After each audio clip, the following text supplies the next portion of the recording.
Yeah. Good morning, everyone. The Finance Committee will come to order. Are there any citizens who would like to address the committee this morning? There being none, we'll move to item number 3, which is approval of the minutes from the May 23rd meeting. I'll entertain a motion. Motion by Mr. Nguyen, second by Dr. Schrader. Any further discussion? All in favor, please say aye. Opposed? Motion passes. Thank you.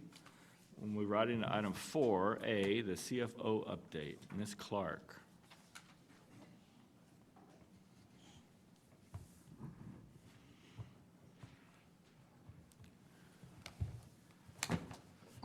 Another great month. It is another great month. We are on a trend. I like the trend. Say. Yeah, I do too. So today in my CFO report, I wanted to kind of do a budget training update. I did this about 3 years ago, but there are a lot of new members. I really hope to accomplish by giving you a big overview of what exactly is in our expenses in big buckets, and then also try to talk to you about the hospital industry is very different. So that's the good news. The bad news is I'm going to take probably about 20 minutes, but we do have a fairly short agenda otherwise, and I think it'll be a good use of our time. Agreed. Now, you don't have this on your portal. I'll be happy to mail it out, but I'm not going to read you these slides. This is just kind of a skeleton for us to talk from. It will be great if this is a conversation that we have, so please ask questions as you think of them. Don't try to save them up. I'll tell you if there's a slide later that I think will address your concern. So I've been in hospital finance for close to 30 years now, and every single budget year is different. Our process remains the same, but every year new challenges come up that we were not expecting, and it's really a different type of business. I don't think if we sat back and tried to redesign healthcare, which many people have tried to do, or any business model, none of this would be what we would want to design. We're not quite sure who's going to pay us when we render a service. We don't know if it's going to be the patient. We don't know if it's going to be a government payer source. We don't know if the commercial insurance companies are going to pay. So we have 3 main payers. Medicaid, who in Texas pretty much covers pregnant women and children. And Medicare, which is a federally funded, federally administered program, is for older Americans. Medicaid is different in every state. It is a federally funded but state administered, so they pay very differently state to state. And our commercial insurers are included with names that you're probably very familiar with and probably receive your own health care from: Aetna, United, Blue Cross, Amerigroup. And that's an interesting contractual relationship as well. If a patient is commercially insured, we don't know exactly how much we're going to get paid. We don't know when that payment is going to come in. There's no guarantee. And even though we may pre-certify a patient, that is not a guarantee of payment. Any insurer can come back and tell us that a patient rolled off of that plan after the surgery or service was performed, and they owe us nothing, which pushes it back to the patient, who often does not plan and their personal expenses to have a large hospital bill. So the other interesting thing is, if most of you own a business or have been leaders in businesses, what happens when you don't receive payment for your service? You probably would not continue that relationship with that customer. That's not what we do here. As healthcare providers, we will continue to see the patient regardless of how difficult that payment may be to collect. So that kind of sets the stage for the top side and how we earn our revenue. Our budget, I pulled in a couple of budget slides from 2019. I try to keep these as close to what you're used to seeing on a monthly basis. So even if it's your first year, I think you're going to have a high level of recognition. But this is our consolidated financial statement. We are a hospital, we are a physician group, and we are a foundation. And it's those three entities that help comprise who JPS Network actually is.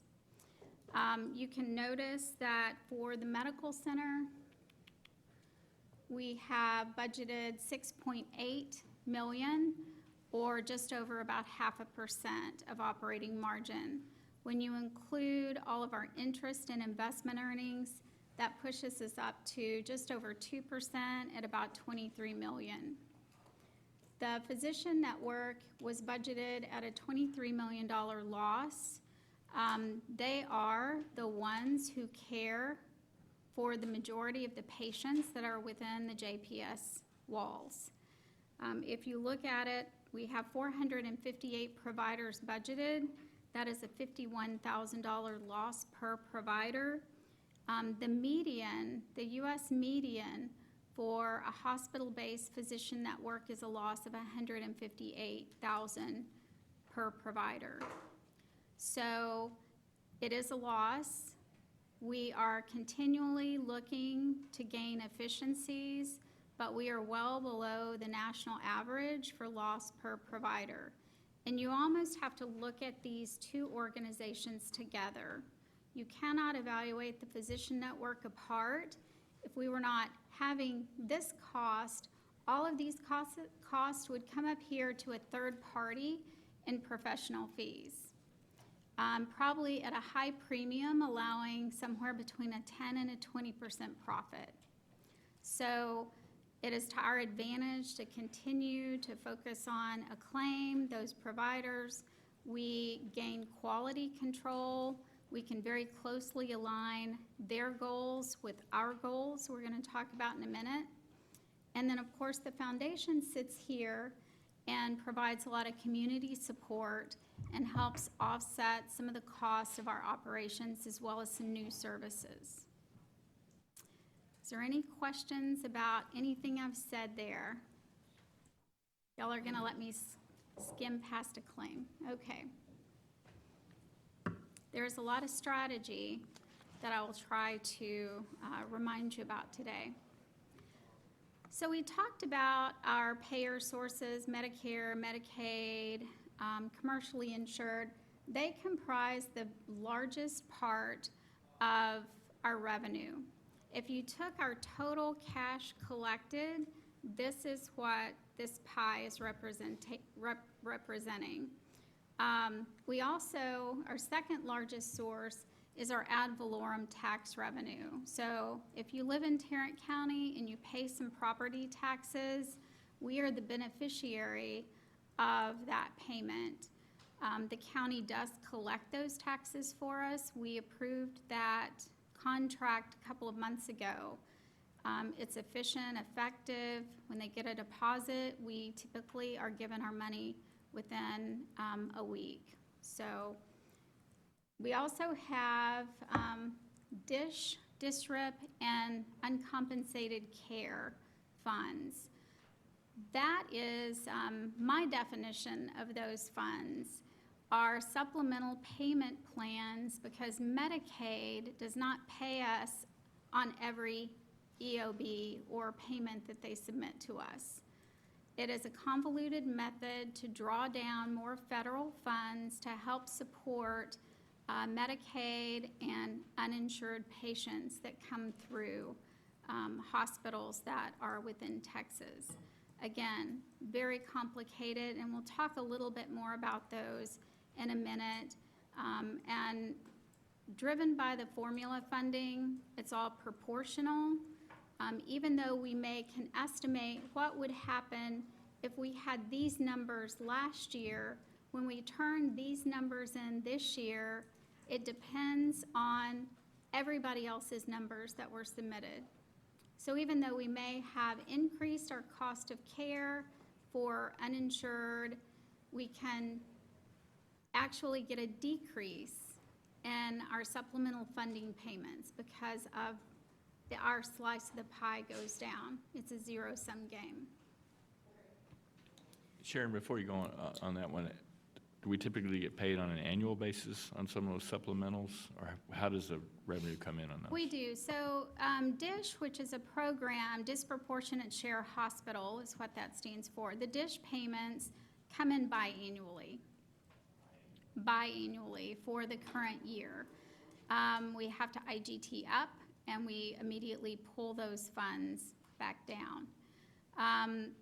DISRIP, I believe, is one time, we get our payment one time a year, and we also have to IGT for others. That's part of the state program. And for uncompensated care, I believe that's twice a year. But the big settlement is the end of the year. The state fiscal year ends on 8/31. We have a 9/30, September 30th year end. So it's, we typically will bring discussions to this group of what that final calculation is. But we typically have it early October, right before we completely close our books. Yes?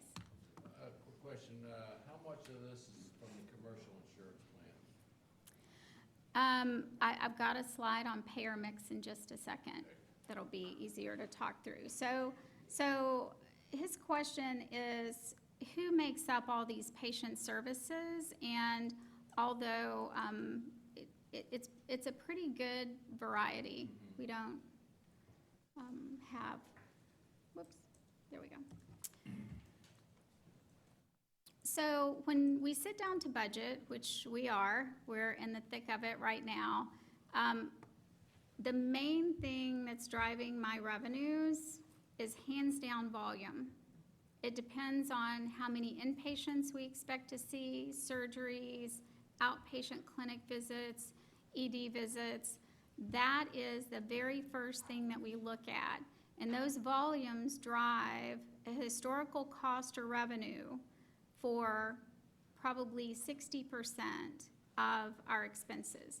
So it drives salaries in most departments. It also drives medical and pharmaceutical expense and revenue. Then we hand that back to the leaders, and they do some of their discretionary budgeting.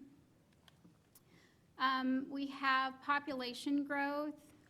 That could impact us. Tarrant County continues to grow. A lot of that growth is uninsured. So that, again, affects the volumes. Changes in protocol, we could have a decreased length of stay because of a medical treatment. Changes from inpatient towards outpatient. A lot of best practices change along with the Medicare and commercial payment structures may drive that. Local employer benefit changes. We could easily have one of our big payer sources move outside and us not be contracted with that new commercial insurance company. Last month, I brought a plan that might impact the city. So as Aetna was getting ready to bid on that service, that's a bad sound.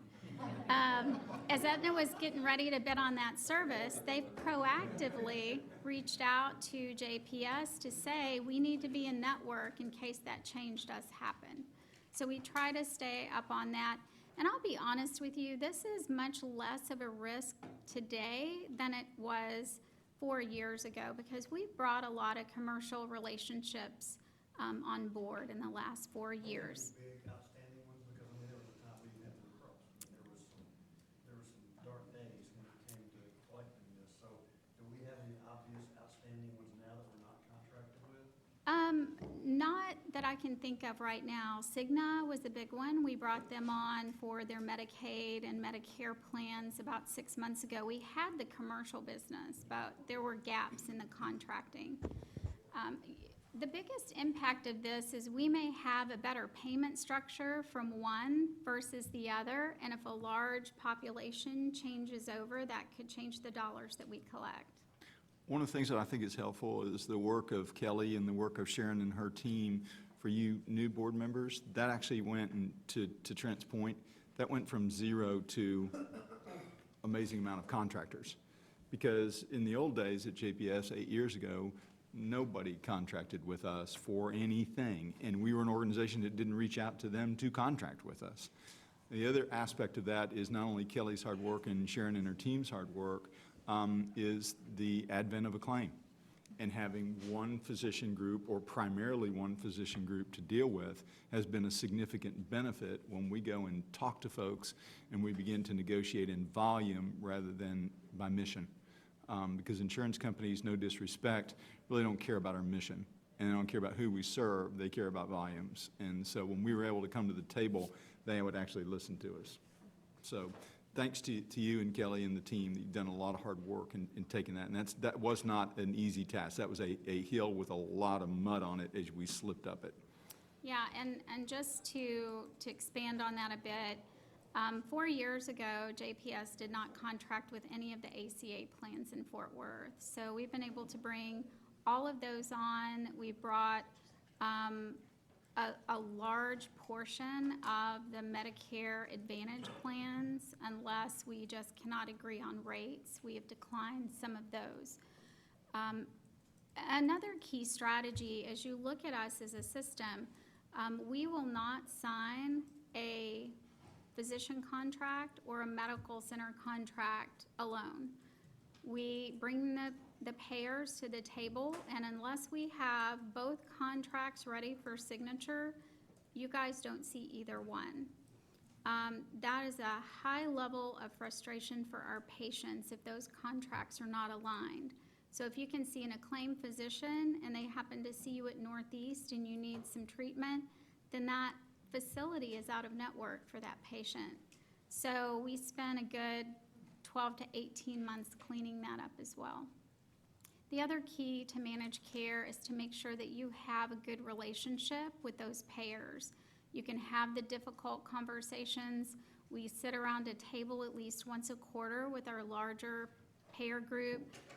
Acclaim is there, the medical center is there, our managed care people are there, and the ones that we don't have contracts with, we continually reach out to. And after, it might be a year, but they sometimes will call us back and start that process again. So that is important. You can read through some of the other things that might impact volumes. Expanded service areas or new sites, obviously, that our expansion, our master facility planning will have a large impact on our budget in the next year or two. And even the cancer center was probably the most recent, followed closely by the Northeast Medical Home. So Sharon, to that point, speak to the service lines relative to margin. As we know we've got to take everybody that walks in the door, right? We don't offer a lot of services that we could, that we don't. And there's a lot of reasons for that, but speak to our general level of service relative to margin in our larger areas and sort of distinguish that for us when it comes to policy decisions about where we go in terms of future service lines. Is that an okay question? You bet. Let's see how well I do. Hey, it's a great question. Go ahead, Sharon.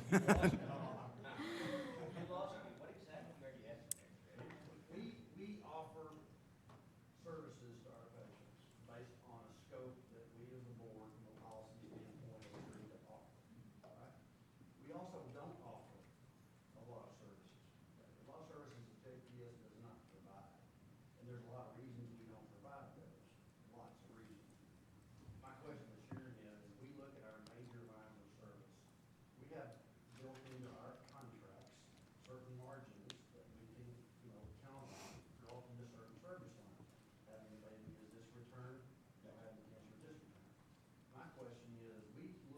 future policy-wise, and we start talking about where we are in terms of ultimate revenues to support our bond program, don't our policies need to be reviewed relative to margin on new service lines that give us the ability to diversify revenue streams and support this $800 million we're about to spend?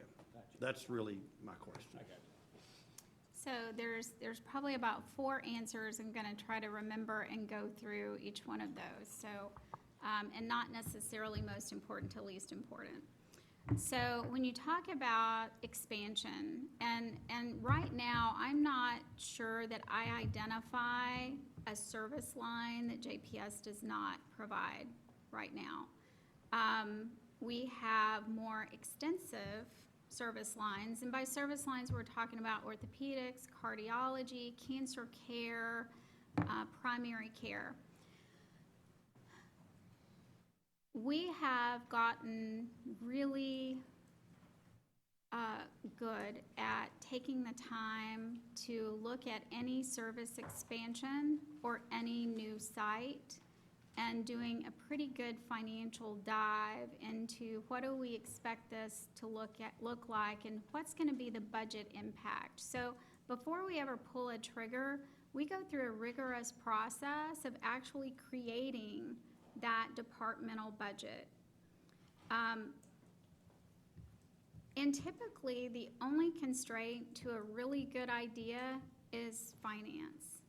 So there's some difficult discussions that we have, but we do not walk blindly into any expansion. I can say we've really raised the bar and the knowledge level that this executive team has regarding financial constraints and where we're going with that.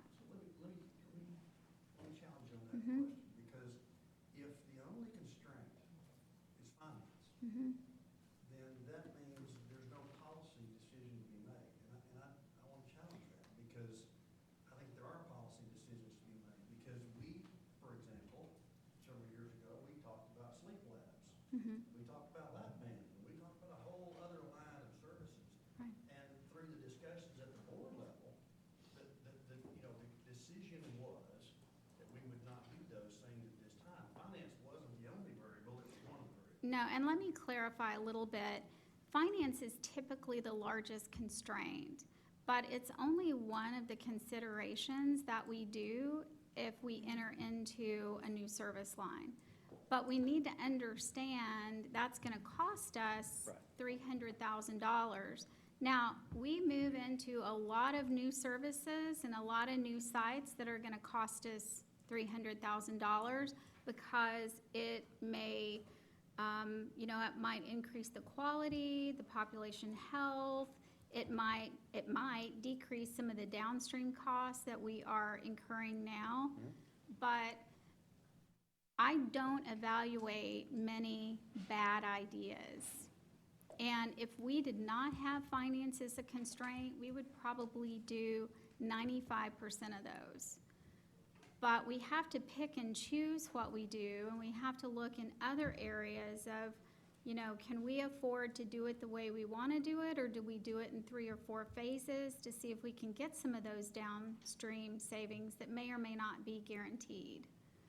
So I don't mean to say that, and that's the opposite of what I was trying to say, is that finance is making the judgment call whether we move forward. Typically, dollars are our largest constraint here. Is margin a factor in that discussion?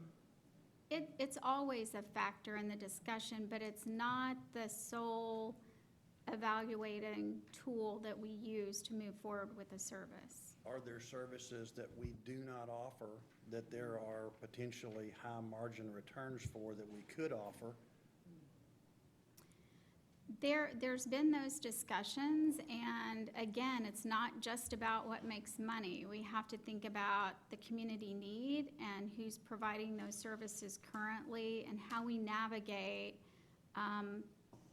what is available within Tarrant County.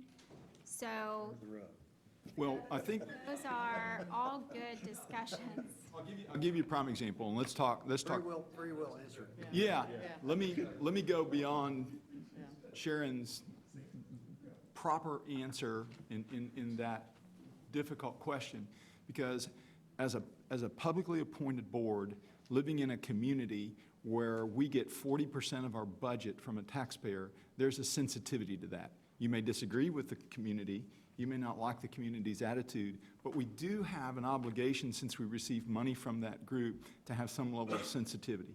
The other challenge is, what kind of war, challenge, fight do you want to go to? If you want to do electrophysiology, and you want to put in a pacemaker at a $45,000 pop for a 15-minute procedure that has a high rate of return, both financially and low risk, you can do that. But I can guarantee you every hospital in town would be down your throat as a board member saying, what in the world is JPS doing that? And the argument they'll use is you're using taxpayers to compete with the private sector. So I think we have to be smart. Where the board is going to find itself in an awkward and a difficult position during this budget than I've never seen before as CEO and you as board members, and you in your past time on the board, is we're probably going to have to suggest some service lines that we can no longer continue, and that's going to be hard to do, and we're going to have to venture into some lines that put us at some level of risk but have a return, so that we can go back to your basic question, and that is, how do we deal with an $800 million bond and the principal and interest that you got to pay on that? Because I'll scream it at every board meeting, we can't continue to go the way we're going and be able to cut the nut on the dealings with that kind of interest and that kind of debt, principal. We just can't. So we're going to have harder decisions. So in that, I think what we're going to try to suggest to you are the ones where we see a larger population base that JPS could enter into, with hopefully without making all of our private colleagues frustrated, and yet at the same time being able to provide a service line that we can succeed in and that we have a skill set in. We're looking really hard at some of the areas of mental health. We're looking at some of the areas, if there is a return, we've got Suzanne Fleming in Sharon's team, who came to us from Cook a couple of years ago, who specializes in proformas. And we can have some great ideas. Let's do geriatric, behavioral health, which may be a good idea. We got to look at those proformas to make sure it financially makes sense, because that is one we can deliver on. But I don't want to deliver on something that costs us money. To Ziegler's colleagues, who came to us a couple of years ago, which was a hard deal, when they came and said, we need another Da Vinci, okay? Yeah, for the doctors it made sense to have another Da Vinci, but the rate of return on that was not valuable. The excitement of a new Da Vinci and what we could do is great. So that's where I think we try to analyze and decipher for you before it gets to your level. We'll still get it to your level. You still debated the Da Vinci, but we gave you our opinion. So one, there's a public policy element to it, and that is, what does this board think it should do with a significant part of its budget coming from a taxpayer?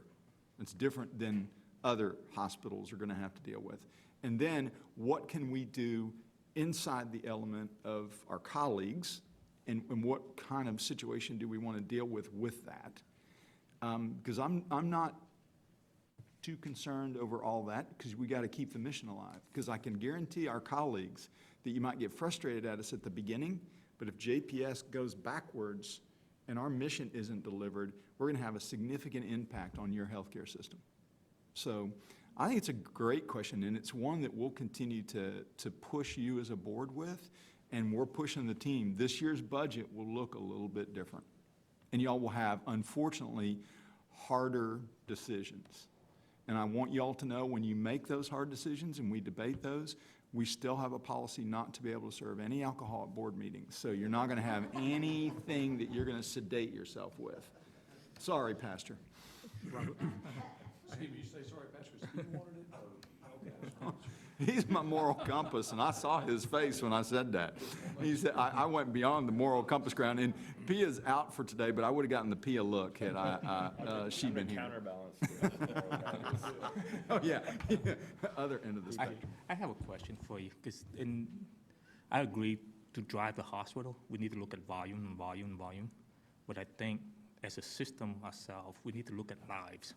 How many number of lives are we managing? Because the volume doesn't dictate how we can run it more effectively. We don't understand, we need to understand more about the patient condition, the risk, and the disease progression, all that stuff, so that we can see the post-acute care and everything else. So I really disagree with the volume, unless you just look at the hospital itself.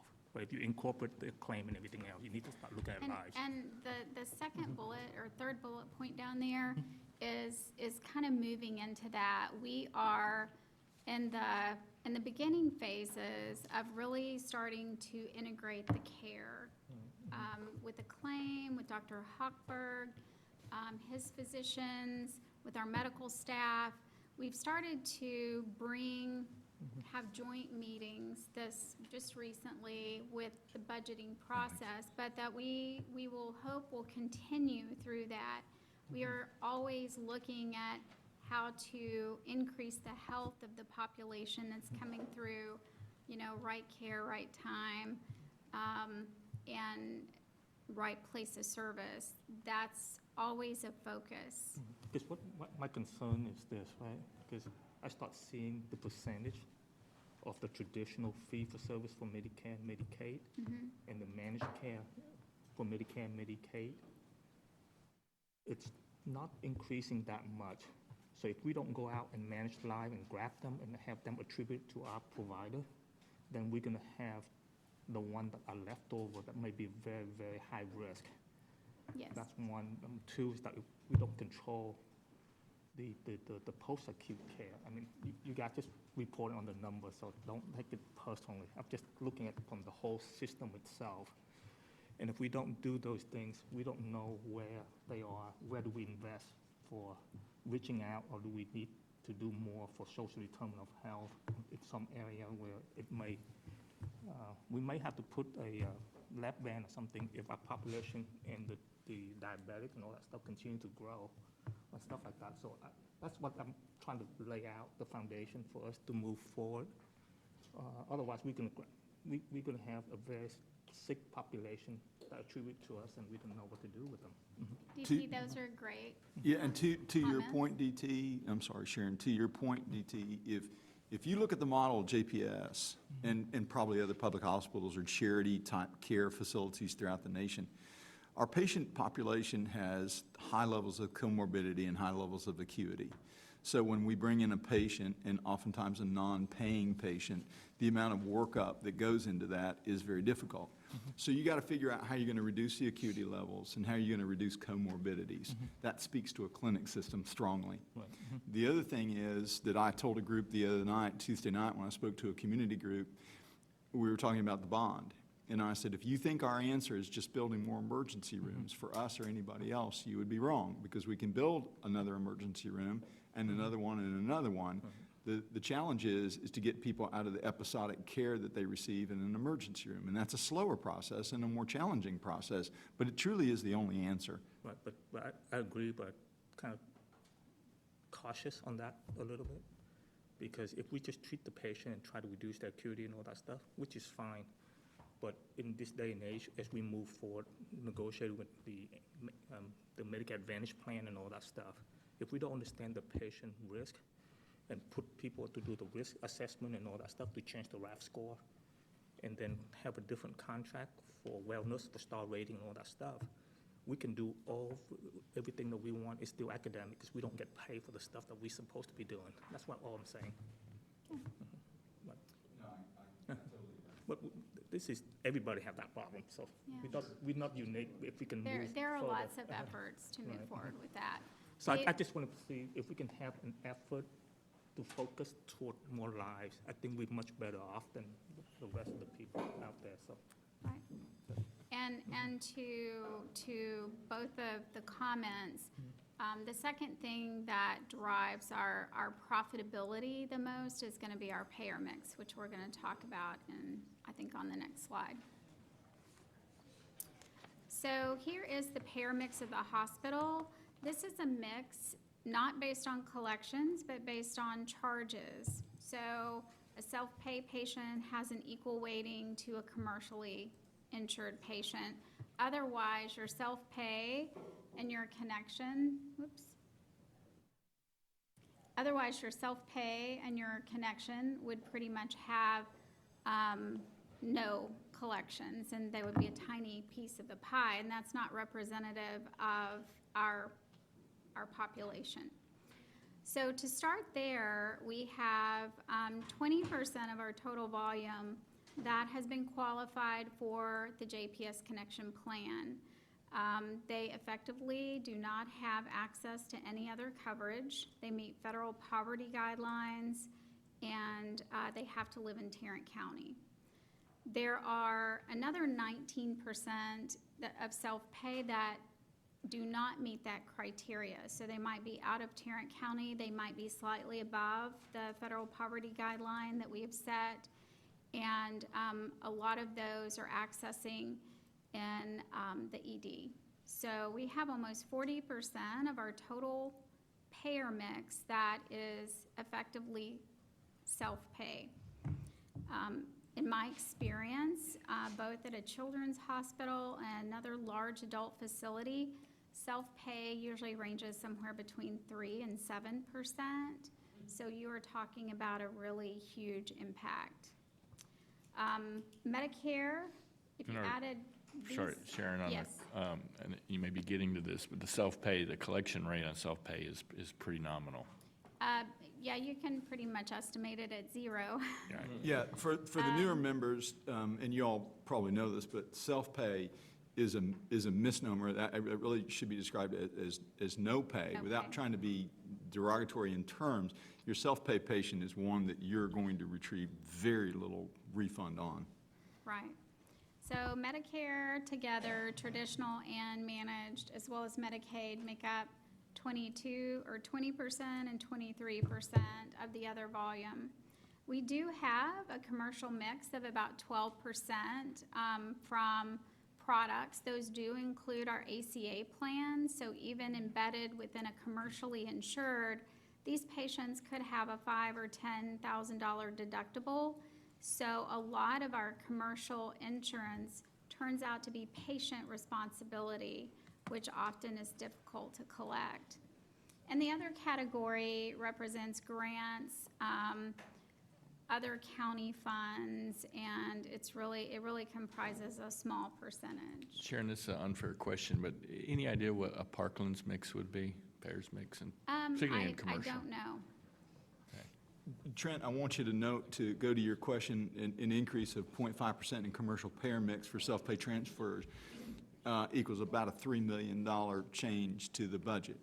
So if you can look, I was telling Steve, and I was trying to see, Bill stepped out for a minute, but I believe in 2007, our commercial payer mix, when some of y'all joined the board, was about 6 to 6.5% at best.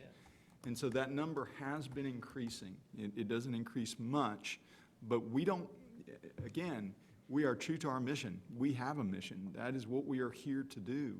But if we can look at, we don't need commercial payer mix at 40%, but if we can move that in the right direction, we make a significant impact to our bottom line. And in all sincerity, we can help the community too, because there's still a lot of folks where commercial payers may get, a provider may get 60 cents on the dollar, where we're currently getting 0 on the dollar. Those can make real significant inroads for us. Previously, I know a couple of years ago, your commercial used to have a wraparound with the connection for our high deductible clients. Is that still the case, in which, and how does that fit into the So mix? there's a separate program that we administer through the foundation, and I'll kind of point that out on my regular slides because we have those differentiated, but we refer to it as Connection Supplemental. And those patients do have commercial insurance, typically high deductible or a co-insurance program, because it's less of a monthly cost. That's why they've entered into that they can apply for assistance on their co-pays and deductibles only if they are seen here at JPS. So that would be included in this connection area. Thank you. Yep. That source of the payment. Okay, so as Robert pointed out, a slight change in our overall population mix makes a really big difference in the amount of dollars that we can collect. Here's some other changes. I don't really need to dwell on these because a lot of these are actually out of our control, but we do have to consider that through the budget process. Our tax revenue, we're all aware of what discussions happened 6 months ago with property taxes here in Texas. I've already alluded to the complexity of all of our federal funding programs. Those have kind of an unforeseen and or hard to estimate impact because we might feel like we've increased our number that would qualify, but someone may have increased their number even more. So we end up losing a percentage of that total. And the economic changes as people and businesses decide to drop their coverage, reduction of benefits can really impact that payer mix that we talked about on the last slide. Sharon, were there significant changes this time in the state's budget relative to Medicaid reimbursements and relative to this RIF and the pass-through? For 20, there is going to be, and again, I'm having difficulty really estimating what impacts that's gonna have. But there is a change in our submission of our charity data this year. We used to fill out a form on our own as a provider and send it to the state, and they would take that and reduce it to cost, and then they'd put everybody in and you would get your proportional share. The way that it will work in the future is they actually take a page out of our Medicare cost report, our Medicaid cost report, and they draw that information down, which kind of has a different definition of what charity is. So large providers of true uninsured patients will have an advantage using that methodology, which I feel like is probably the true intent of that payment source. And those that are providing more underinsured, like with Medicaid or Medicare, mainly Medicaid or other payment sources, will not be able to include that in that definition of charity. So it will help us. Public hospitals will come out ahead. What I'm not clear on is between now and then, how many re-estimations and reallocations will set on top of that original plan. So it's, I will be conservative in the 20 budget to make sure that we don't overestimate those dollars and really see where we come out. I think it's a year of learning for everybody in Texas. The challenge that we had 4 years ago in the Texas legislature, which I was really surprised about, is it was 6 years and 4 years ago, we don't define clearly charity care. So when our colleagues would go down, charity care in many interpretations is bad debt, and charity care is not receiving 100% reimbursement. So when we would go down to Austin and fight the battle, we would have our colleagues telling legislators, we take care of 29% of the charity care patients of Tarrant County. And the first hearing I went to, I was shocked because I just had not calculated the fact that that was being determined as charity care, and it was really hard. And no disrespect to the legislators, because they were hearing that and say, oh, well, thank you. We appreciate what you're doing. That's what we want you to do. And it was more difficult to then get up and say, that's not really charity care as we define it. But there is no definition of charity care within the state of Texas, and that creates huge political problems. Trent, to answer did you ask about Parkland number? Parkland, I'm going by memory right now, okay. Parkland is about 11.9 for self-pay, we 19. Medicare, they're 16.6%, that's including both managed and Medicare. What percent For Medicare, they are 16.5, and I believe we add the two, 16.5. And we are right around 20 for Medicare and 23 for Medicaid combined, and they're at 31.8. And there are others, we are 6, they're at 4.5. their charity is 27.5. Our connection is 20%, and their commercial is 7.7. Our commercial is right around 11, I think, is it? So they're very heavy on Medicaid. I'm a little bit heavier. Those numbers are not too far off where we are. I think the hospital, from what I've seen in recent numbers, I couldn't quote them to you, the public hospital in San Antonio has a higher mix because I think they have relationships with again, I may be misspeaking on this, but their numbers are better from a payer mix because they have some of the military contracts. So they have a government source of funding for some of their contracts.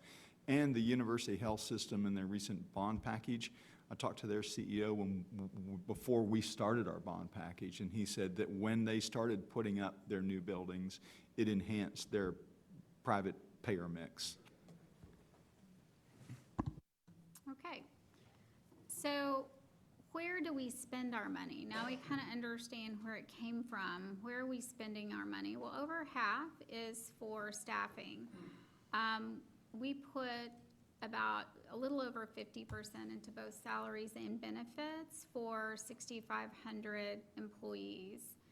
And the 2% merit last year cost us almost $6.5 million. So, you know, when we start to talk about inflation, we do get a little bump with our property taxes, but all of that typically pays for us to stay status quo along with inflation. So that's always our challenge in expenses.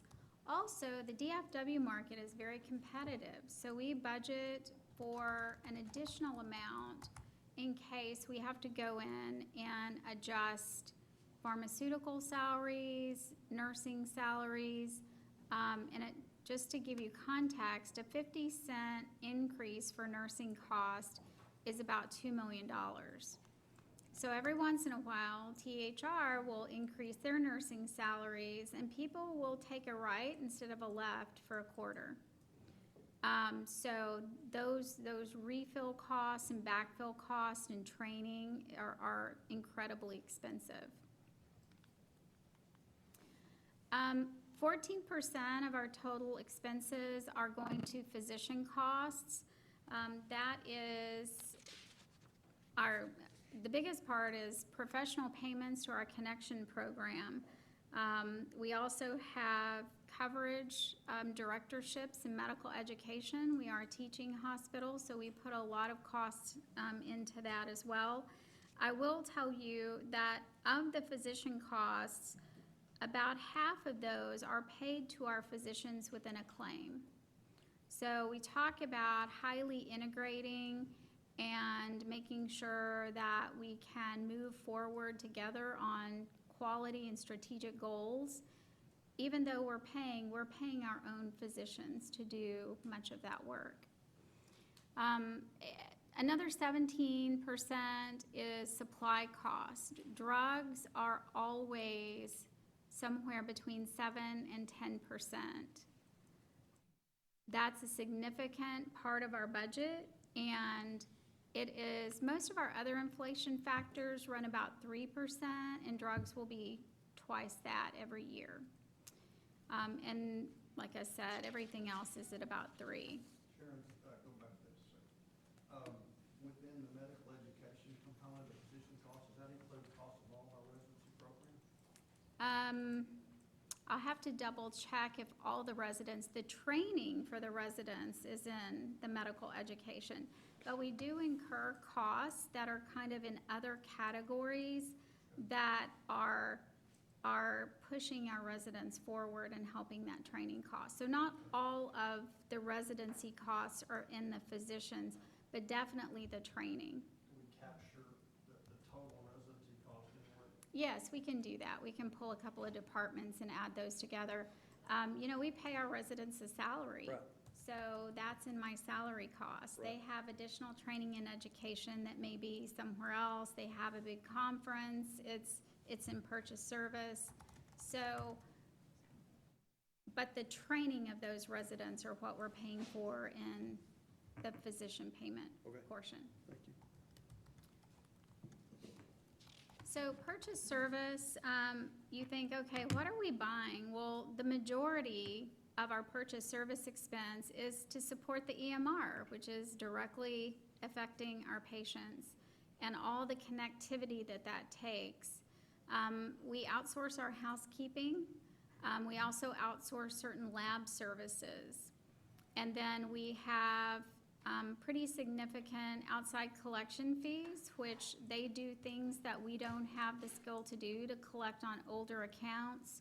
Outside medical services, we pay other facilities through a contract for our connection and self-pay patients, for home health, for our overflow and our psychiatric inpatient area. We talk about that pretty often. We have minor construction and just a lot of other purchase services that flow through there, but those are some of our larger ones. And then how do we prioritize these? So this is an older graph, but it gives me a break on, you know, we spend at the board level a lot of time on pillars which don't really change, but those destination metrics we look at every year. And from a board level, once we get those destination metrics, it helps the staff get together and start to talk about, okay, what are our goals? What action is going to start to drive those destination metrics? And that really helps prioritize as well.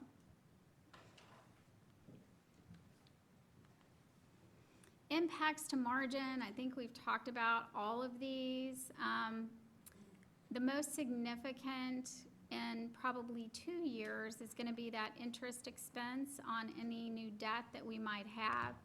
So just to get this in your head, if we were to issue around $200 million in the first tranche of that debt, we would have,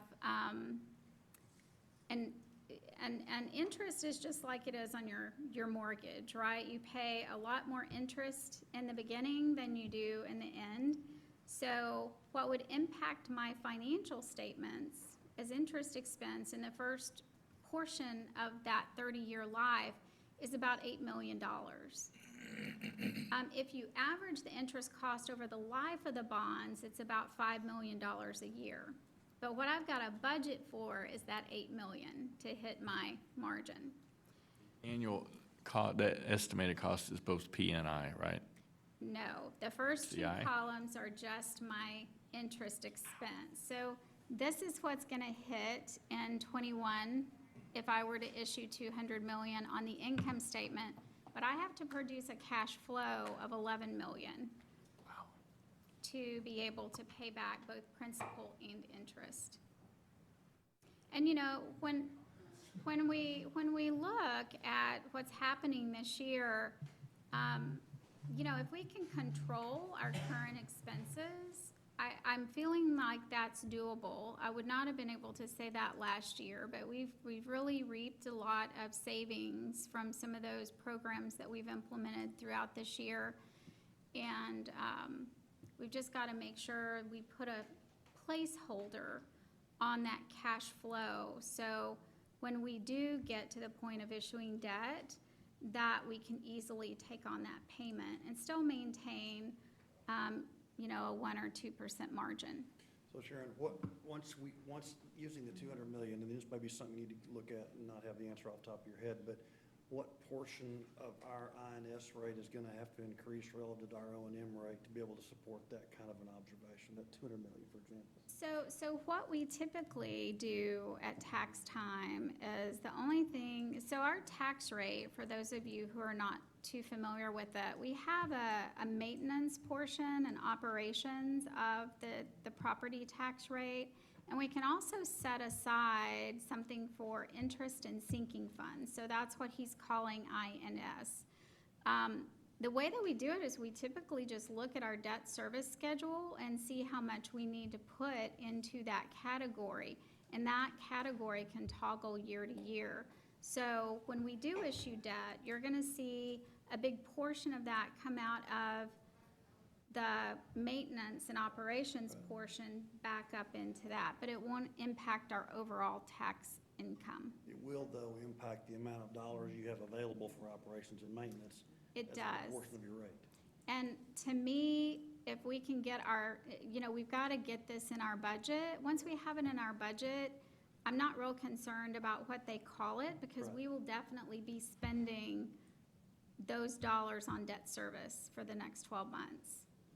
We, as a public hospital system, have the luxury of being able to make that call Mm-hmm. without being worried about what portion of that is subject to the new cap. Correct. Because cities, for example, now have a very specific element that is subject to the cap under the O&M portion of the rate. So you're going to see a lot of adjustment in INS portions of rate.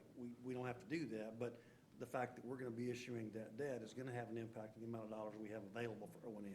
Incorrect. And so from my point of view, and for the members who may be trying to kind of follow along, the great thing is if you put dollars, tax dollars into the INS rate, the interest rate portion, it is not subject to a lot of limitations that your general maintenance and operations are subject to.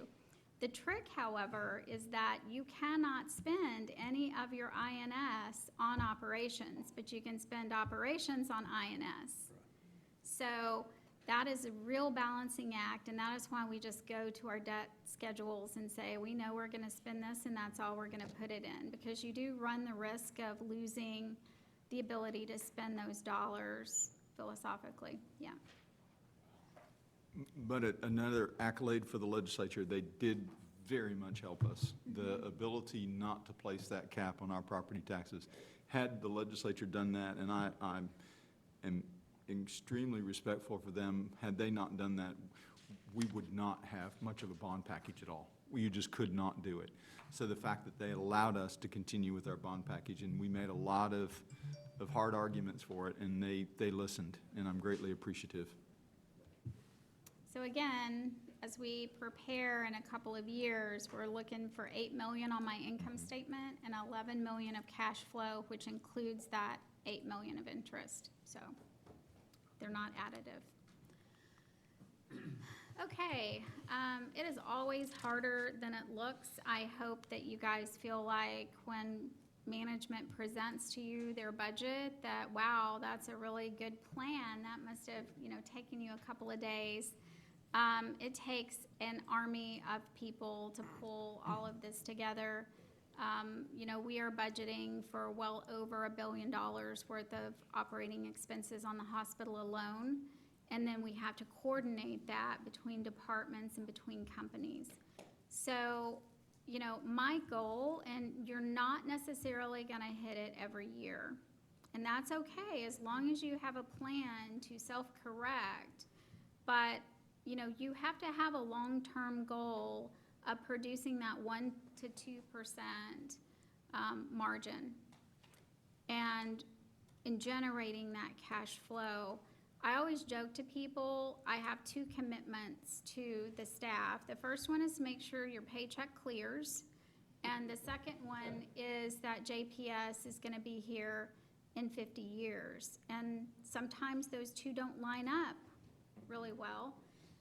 So long-term, given any 2 to 3 year period, we've got to generate enough cash to pay for ourselves.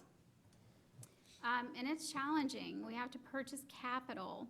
We have to focus on quality and safety standards, the retention of employees. Again, that's over half of our expenses. And if you're having a churn, it might take 4 to 6 months to bring a nurse up to speed while you are paying her salary. So there's an incredible amount of inefficiency with high turnover.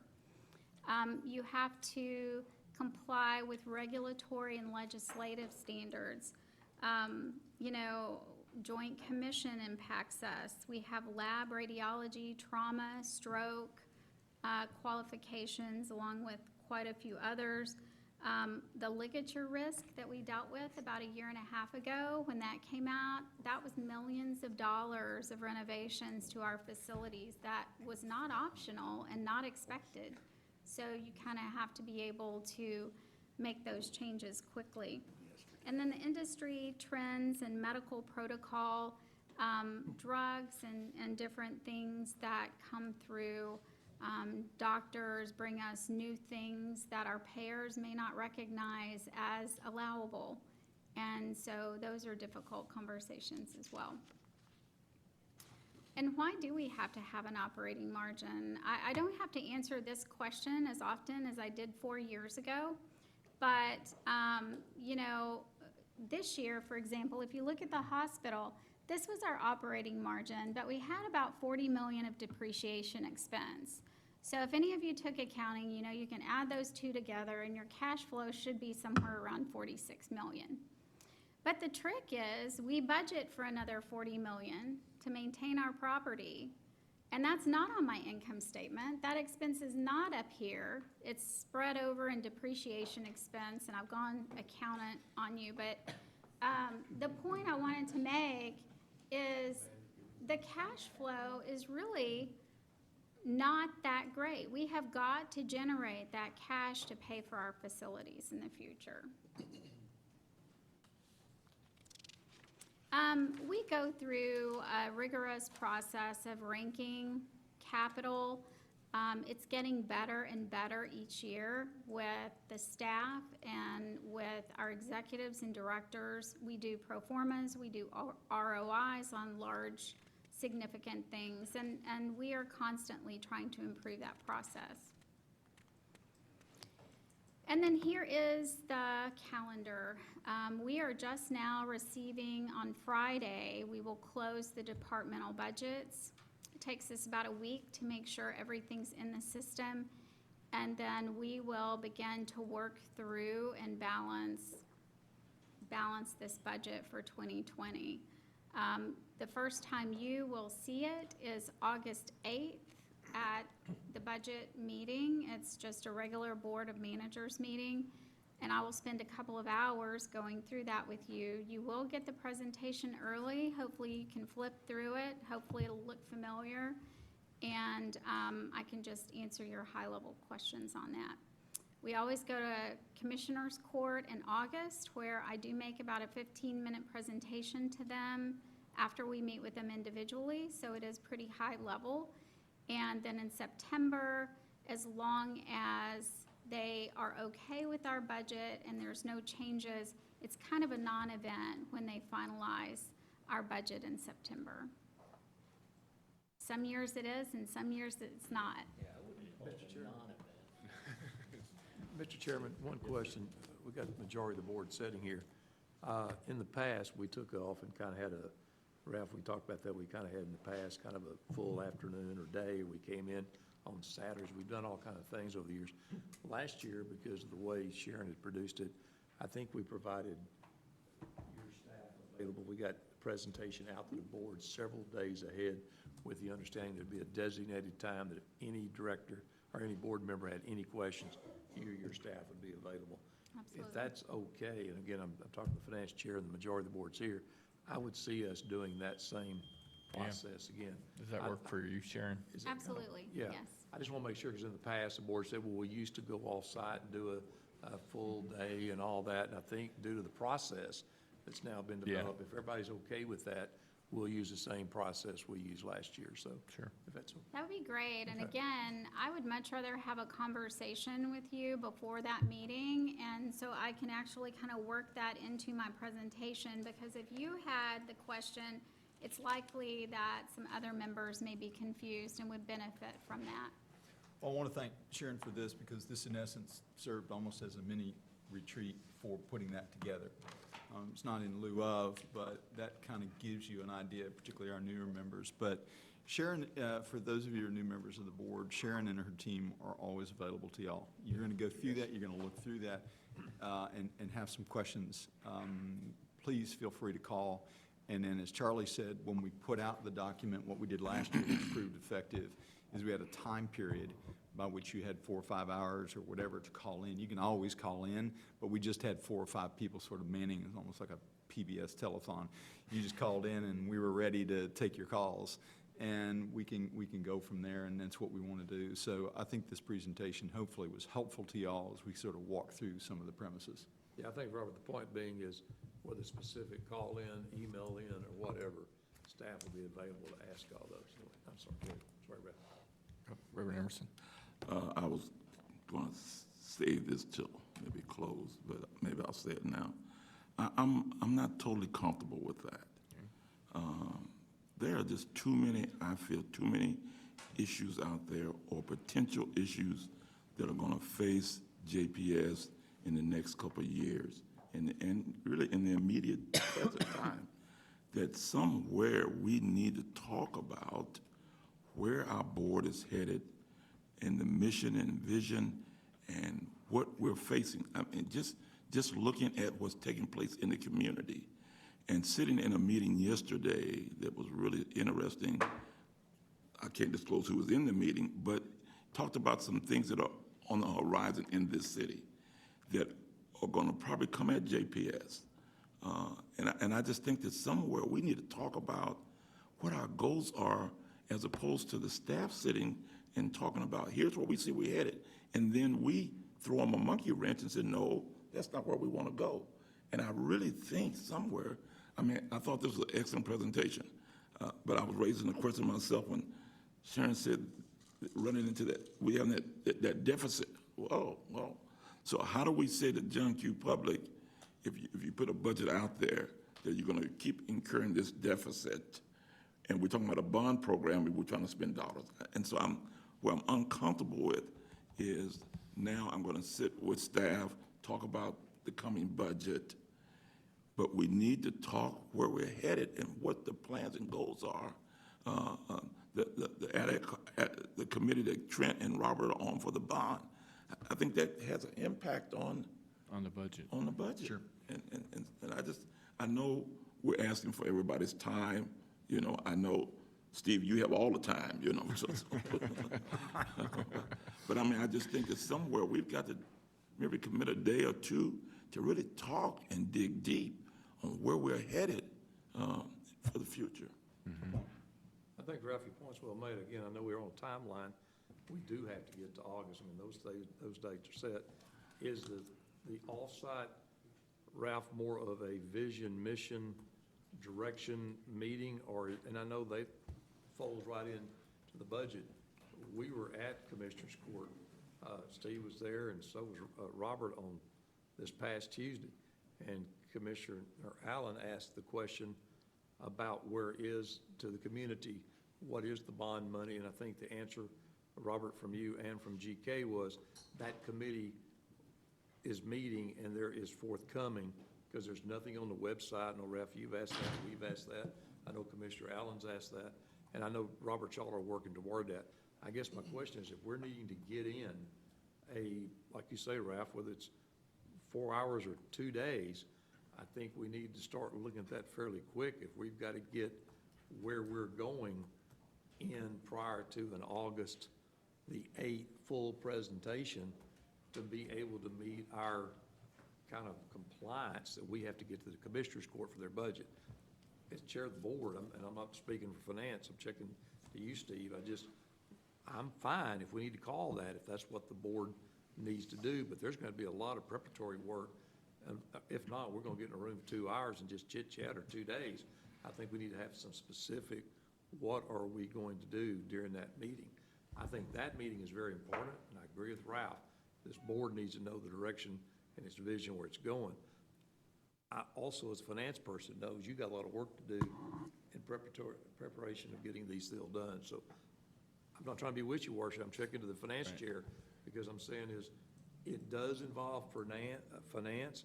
I think Ralph's brought about the idea about where are we with the bond, where's this hospital going as a board. I think those are all fantastic questions. But if we're going to try to do all that prior to a presentation in finance, we're fixing to tie the staff down big time, and we need to get some direction. So again, Yeah, Steve, I'd be I'm open to doing If we need to something. call one, we'll call it. I think ideally, if we could have done something in June, it would have been helpful, right? We could have come forward, or at least handed the staff some ideas of what our strategic thoughts are. I guess our best hope is to do it in July, and that might step on a little bit of what's already going on in terms of the departmental level. But I do agree with Reverend Emerson. I mean, that, you know, we're we have a strategic obligation to the staff, right? To give them ideas of where we would like to see the ship go, and they can build that into how they design the budget. And I don't know if they've gotten that feedback from us. We would, so just thinking from a timeline, you know, the budget is an operating plan. It's, things come up every year that we are dealing with that were unexpected. So, you know, perhaps that we could work through that concurrently. We may have to move forward and approve a budget, and then once the multi-year strategy is defined, we can look at those costs and go back into the budget as it was approved and try to redirect some up. You know, if we need another $1 million, then we can kind of have a little budget addendum amongst ourselves that says, okay, we're not gonna do this project because we're gonna spend the $1 million over here. So I do agree, you know, it would be good to refresh that 1 to 3 year strategic plan with this board. But I also don't think that that prevents us from gaining approval. My budget will be mailed out to you guys in about 4 weeks. So it would be difficult at this time to have a major change, but that does not preclude us from saying this is a higher priority than something we did approve back in August, and we're gonna swap those dollars Right, out. right. I don't have any concern about us reprioritizing items. And I can't imagine a scenario, and I could be wrong, that we would steer you in a completely different direction, right? I mean, but I would see us maybe shaping it and you being able to say, well, the board has prioritized this. How do we structure our budget to do that? I mean, that's sort of what I feel you're Yeah, saying. Let me say, I'm not debating that. I agree with you, okay? Because normally the budget, as it's prepared and presented in any place, is really really focusing on the year to come. It's you know, but somewhere we lost track because I'm really fighting to keep saying this, but I'm gonna say it. It's because I've been asking for months, because it would have been so much easier had we somewhere back up the road talked. So now when you're putting this together, you see where the focus is, not just for the present coming fiscal year, but 2, 3 years down the road. And that's where I'm feeling uneasy, that I think it's unfair that you got to package this, but we haven't said one word. You know? Ralph, and- I don't disagree with that, Ralph. I'll take some responsibility. You've been on this board 12 years. I've been on this board 10. We have had a tremendous amount of strategic planning and all that. I think the budget 3 years ago, we almost didn't pass the budget on the day it was presented because there was a $400,000 dental clinic was being taken out of the budget. How far down in the weeds do we need to get with staff in preparing a budget? I think Sharon's direction she's going is right. Maybe we need to have an off-site and look at mission and direction. That's a board, where's this board going? And let her continue to be putting the finances together. Maybe they should have been 60 days, 30, whatever. But I don't think we're going to be in some big conflict Right. at the end of both those meetings. And Ralph, I agree with you. But I'm just saying is, we've been here. We've been through a lot of budgeting, a lot of processing. We're still here. We're probably going to have some disagreements within that budget. I think the budget needs to be finalized, and then I think we need to have some direction where the board wants to go in the future. So I have no problem saying that we need to set a time in August, if that's what we want to say, an all-day, a Saturday, whatever we need to do. I'll be glad to Yeah, get. I'd support that idea of Yeah, doing I think we July get or together, we August. pick a date in August that's available, and we do it. I think we need it, but from a tactical standpoint, the worst time to have a strategy meeting is during the summer months. So many Yeah. people are out on vacation. During the summer During the months. summer when people are gone. Sometime September, October, where everybody's back, focused, plan for long term. This is not something that will affect immediate, it's a I'm long thinking, term. right, because planning, so. I'm sorry, didn't mean to step on. Because realistically, whatever we do come up with strategically is going to require some study and some contemplation before, we couldn't get into this budget probably anyway, but it could be a, But as Sharon says, if there's some big, huge change, she has the ability to make We've always said that. Yeah. I mean, we just met, Chuck and DT and I serve as an exec committee. I've asked them to serve in those capacities. We've met once a month for, I guess, the last 2 or 3 years.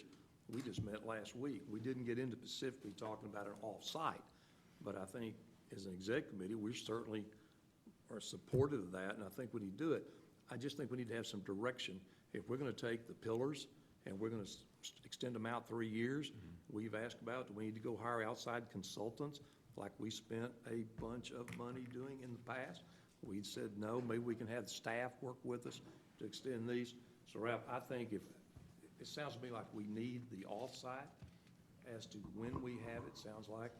Steve, why don't I get with you, and to me, I think finance and the board, we can certainly set a time. DT, are you saying maybe more toward the September, October?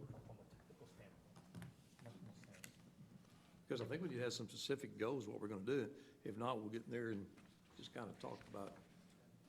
Amanda, you had a question? Yeah, I'm just, as one of the new board members here, I think that we shouldn't hold off too long on that, just because there are strategic things that are happening in the community, because there are different alignments that are coming through that we need to know exactly, that we need to be involved in those things. So, additional updates from the bond committee also, that's always helpful, because I don't have full information on what those steps are. And I know that's what we're getting from community members and things in that regard. So I understand the summer months. Sometimes it's really hard for us to get together. I don't think that when we're talking mission, vision, we already have a good base of that. It just needs to have additional discussions. I don't think that necessarily has to delay too long. I agree. From where we're I at. agree, Amanda. I think the real issue here, and I know obviously, everybody on this board serves in a lot of various capacities in this community. In fact, I've got an appointment with Commissioner Allen next Thursday and talk to most of the commissioners all the time. The word I keep hearing from the community, things happening, where's the money being spent? We passed it last November. We're not getting communication out. We're not doing all those things. There has been a process. And I think, Trent, you serve obviously on that committee. And I think the committee, I am not on that committee. That committee is getting very close to coming out with some of the, where are we and what we're doing next. Is that, Robert, am I saying that right? Yes and no, because the committee really is just an ad hoc group to begin to discuss things. Every decision will be made by this board and the court. So I think all the ad hoc committee is trying to do is put the right sort of process together that you all have the ability to debate and discuss. And that's really where it is, and trying to look at where we go. Now, one challenge that I think the community has, and it's not at all an excuse, is the delay we were not expecting from January until 1st of June to figure out what the legislature was going to do, because we had the greatest plans from an ad hoc committee on anything on the bond, and had our property taxes been capped, that would have been a moot point. Right. So I think you're in a much better position now, but also I think I'm not defending what we have or have not done, but I think there is a lot that is taking place. The great luxury that we have as staff on this issue is we're at the will of you all as a board. Another meeting for us is not a problem. We meet all the time. So just tell us where to go and what time to be there. And so we're fine in whatever respect. So I think the staff takes two approaches. One is whatever level of strategic approach or financial or overall plan, we will be happy to not only be a part of that, but give our input. If those don't happen for whatever the board wants or does not want, then we're going to move in the process of knowing you have a timeline and you have a budget, just as you did with city budgets. And we're going to do the aspects of that and what you did as city budgets. We're going to go through that process. So we as staff are at the will of this board for what y'all decide to do, whether you want that meeting in August, whether you want it in October, whether you want to discuss the overall strategy of the board, or you want to get into, hey, here's the strategic approach. As far as Amanda goes regarding the ad hoc committee, Trent and I really are just there with the judge and one other county commissioner to begin to decipher just the mere fact of the myriad of paperwork that we could get to boards and courts. I think obviously we've established there's a need for an offsite. I think we're talking about the timeline. Steve, I'll get with you as finance chair, and I'll talk to the exec committee. We'll come back with some dates that are hopefully the not too distant future. They won't be in a conflict, but they won't be way down in November, December, and we'll get some dates back out to everybody. And then I think we'll come back with specifically and get some input from everybody. What are the key targets for discussion during that? So we can come out of there, we fulfill something other than just getting together and talking, so. Yeah, okay. Thank you. Any other questions? So, Yes, sir. one, Sharon asked that if we do have questions or observations or anything relative to the budget, to bring those up in advance as best as possible, whatever venue that is. The only thing I would like to see as a part of the budget presentation is some overview of the current state of our capital maintenance program, because that's something we've spent a long time talking about over the last several years. We've talked about depreciation, we've talked about our assets and how we invest in those assets. We still have several years left in this We do. building. And in the support features that make this building run. And, you know, the last year, if nothing, has been an education relative to capital maintenance. And I'd like to see a little bit more specific information relative to how we're gonna deploy resources in terms of capital maintenance funding for the next year, and sort of what the staff's plan is to address that. Hey, we can expand the capital section, definitely. So I may give you a call That's fine. in a couple of weeks to make sure we're getting that That's taken fine. care of. So maybe in our July finance committee, Okay? could that be? We can do that. Too. Sharon, I think you did a really good job on item number 1 of the committee meeting. Yeah, that 20-minute overview was spectacular. For not controlling the meeting. Okay. So I'm gonna do the quickest financial report ever. So if you have any questions, it's a good month. That should be enough. Popular month. Amanda, this is the connection enrollment slide that we talked about. The blue portion is the connection supplemental, just to give you an idea of how many members are made up of. And we had a little increase there, so that's Steve's favorite slide as well. I'm gonna go ahead and jump to the May income statement. There is one item that I do wanna spend a couple of minutes on to update you. We did end the month, 3.7 million ahead of our budget plan. The largest contributing factor to that, we have talked to you guys probably about last August. We have entered into an arrangement with some retail pharmacies that we contract with, so when our patients and our providers fill a prescription, order a prescription that is filled at these external pharmacies, we are able, as a 340B provider, to gain the benefit of that prescription fill. It's kind of a complicated program on one hand, and then on one hand, it's really not. We've been able to kind of extend the 340B advantage. 340B allows us to, instead of accessing drugs at a wholesale price, we are able to get an advantage that allows us to even access a lower price as a high self-pay hospital. So that started in September, October. Walgreens is part of that plan. There's a conglomerate that's named WellMed, I think, and it includes all the other pharmacies that you've heard of, including CVS, Tom Thumb, Albertsons. So we kind of had a year-to-date reconciliation of that reporting, and we have received income up here. We have expenses for the actual drugs. Sorry, I drew that in the wrong spot. It's harder than it looks. Okay. We have Income here, we have expenses and our supplies for medical, and we have an administration fee that we pay. But that netted $1.8 million for the first 6 months.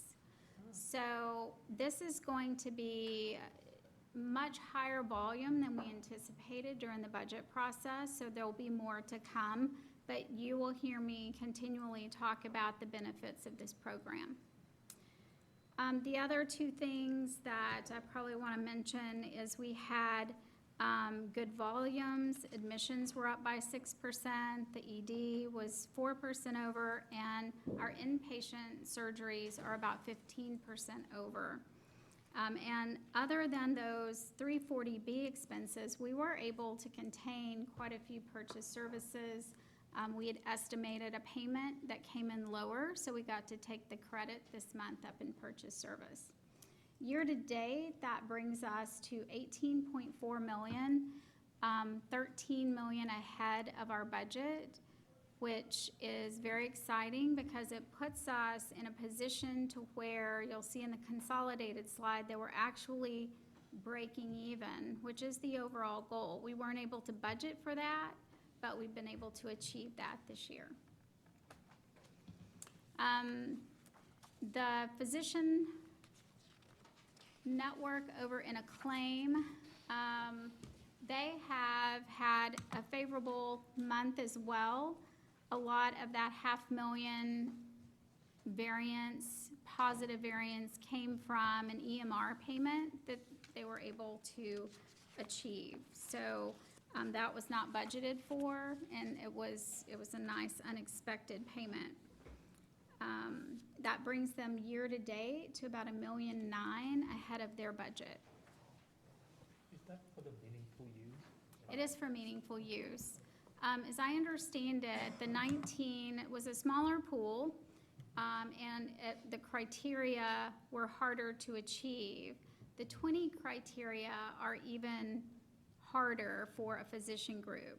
The EMR program is over for the medical center, but it continues in a small way for the physicians. So again, my favorite thing to point out is going to be on our consolidated. There we are at 4.6 million when we add everybody together. So lots of hard work has been happening over the last 18 to 24 months, and we're starting to see the impacts of that. Any questions for me on financials? I know she said on financials. She's very specific, wasn't she? We approved the budget. Way not to bury the headline. Any questions for Sharon on financials? I'm glad that you start consolidating that one with Acclaim, because that's the cost of doing business to make it. It is. You have to It is, look yeah. at us all together. Yes. Okay, I'll entertain a motion to approve or accept Sharon's financial report for today. Approval. We have a motion by Mr. Wynn. Second. Oh, Amanda, second. All in favor, please say aye. Aye.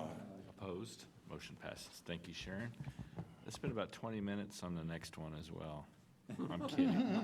Easy breezy. So the first contract is a renewal of the SANE, which is the Sexual Abuse Nurse Exam. We are contracting with Tarrant County Juvenile Services for these exams. This is something that we've done for years. Any questions for Sharon on this item? Move to approve. We have a motion by Dr. Weber, second by Mr. Petty. All in favor, please say aye. Aye. Opposed? Motion passes. Item C. This is for Aetna Health. This is an existing contract, and we have been able to work with them to renew a fee schedule, which is favorable to JPS. Any Move to questions? approve. We have a motion by Mr. Petty. Second. Second by Dr. Weber. Any questions for Sharon on this? All in favor of the motion, please say aye. Opposed? Motion passes. Thank you. One abstention. Please note Mr. Wynn abstaining on that. Item D, Mr. Early. This is an existing contract that exists between us and McDonald's.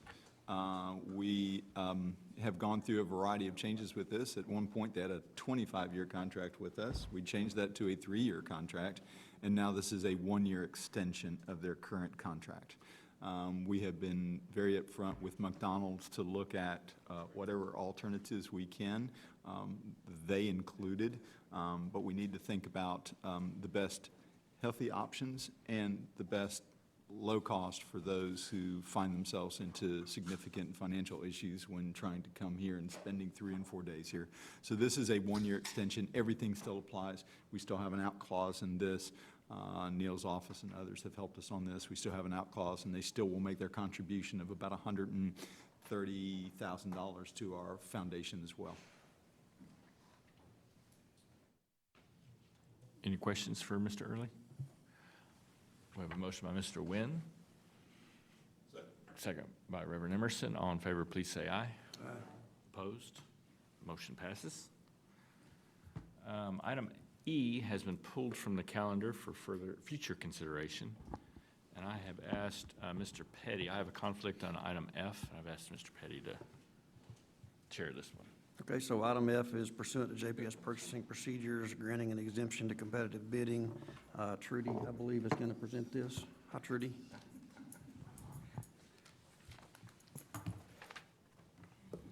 Good afternoon.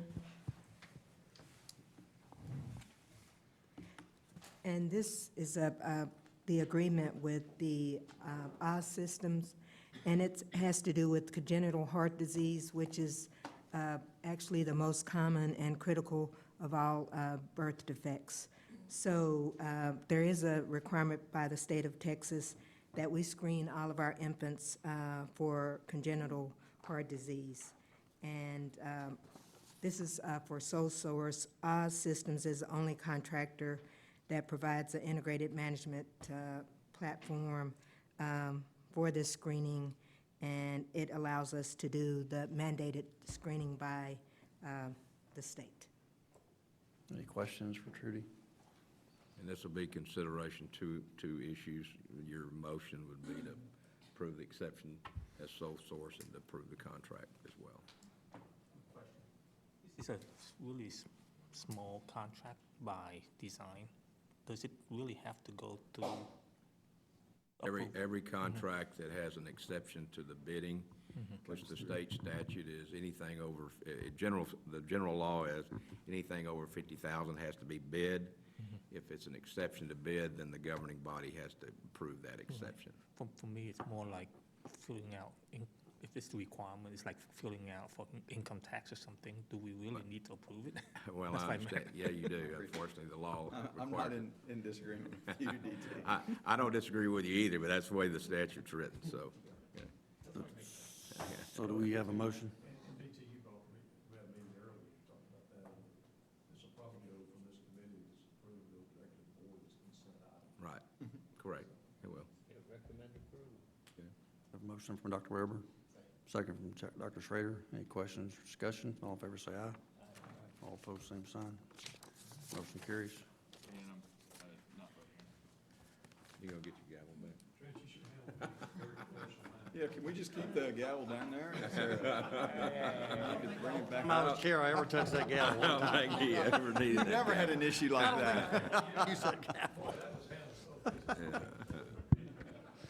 Regret I didn't get to give Trudy a hard time. So, item 6, report from council. Two things.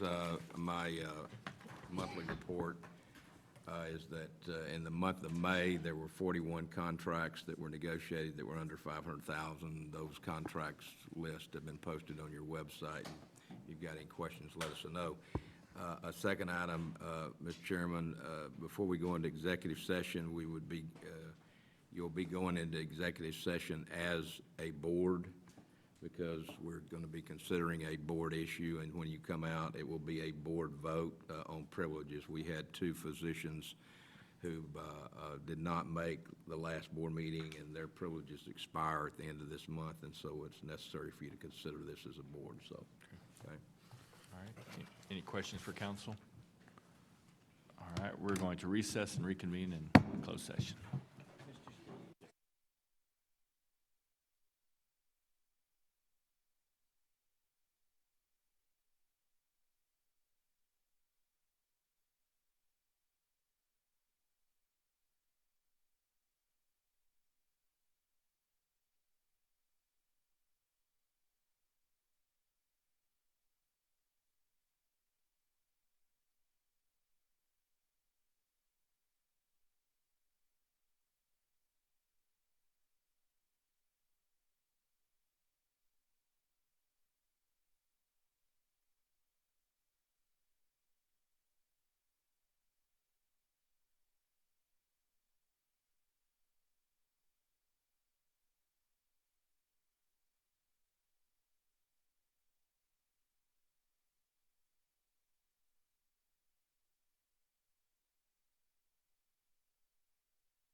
Finance Committee will come back to order.